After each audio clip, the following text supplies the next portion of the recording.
Hey everybody, it's Shaman Sister Sin, and you're listening to the Meditations and More podcast brought to you by littleshaman.org. That's me, Little Shaman. Today I want to talk to you about managing no contact with narcissistic people. This is something I get asked about all the time, so I thought I'd talk about it on the show today. Making the decision to walk away from the relationship with a narcissistic person can be very difficult. It doesn't matter what the relationship is, if it's your mom, your dad, your child, your friend, your husband, your wife, they're all hard. Because of enmeshment and trauma bonding, separating themselves from the narcissistic person could be one of the hardest things some people ever do.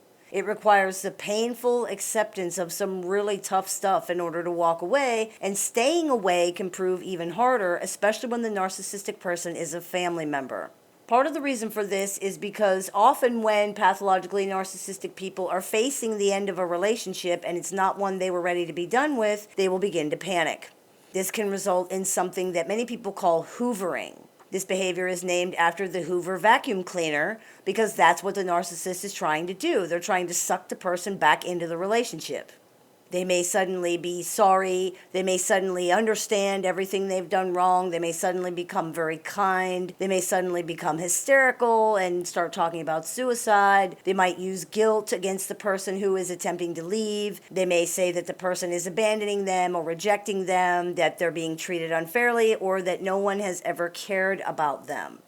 They may seem very sincere, and in fact, they could very well believe those things. Those things might even be true, but it doesn't matter because there's nothing you can do about it. You cannot help or heal someone by letting them abuse you, and that's all that's really possible in narcissistic relationships. Any kindness or consideration they show other people comes with a string attached. They know no other way to interact with people, and they have nothing to give. Another reason it's so hard to maintain no contact is because even though the relationship was generally unfulfilling, usually frustrating, and often abusive, the person still wants to see the narcissist. They still want to be around the narcissist. They're holding on to hope. They're looking for closure. They're not sure whether the relationship is salvageable or not. There are any number of reasons that people will use to convince themselves that seeing the narcissist or talking to the narcissist one more time is justified or even necessary. In order to manage no contact, it's essential to remember that this relationship is feeding an addiction that you have, and these reasons are lies the addicted part of your brain is telling you. It just wants its fix of drama and love bombing, and you cannot break an addiction if you are continuing to use. It's hard, it's painful, it sucks, quite frankly, but if you really want to break this addiction, you have to face it down and beat it. The only way to do that is to stop. It's also really important to examine your motivations here. Are you ending the relationship because you are truly done with being disrespected, abused, and mistreated? Or are you trying to teach the pathologically narcissistic person a lesson in the hope that they'll change their behavior? Because they will, for a while, for as long as it takes to convince you to come back and to stay. Then it will likely go back to how it was because this is all they know: manipulation, domination, and control. So many people say that they're trying to help the narcissist function normally and don't realize that they are functioning normally. This is their normal. They've never been any other way.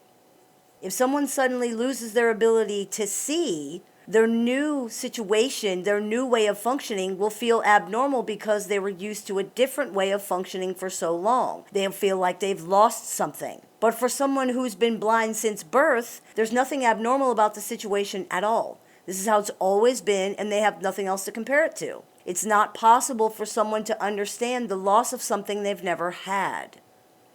If you're having trouble with no contact or with walking away from the relationship, just remember that it's going to take time. You have to get used to someone not being around and your whole life being different. You have to mourn the relationship, and you have to get used to not being responsible for this person anymore.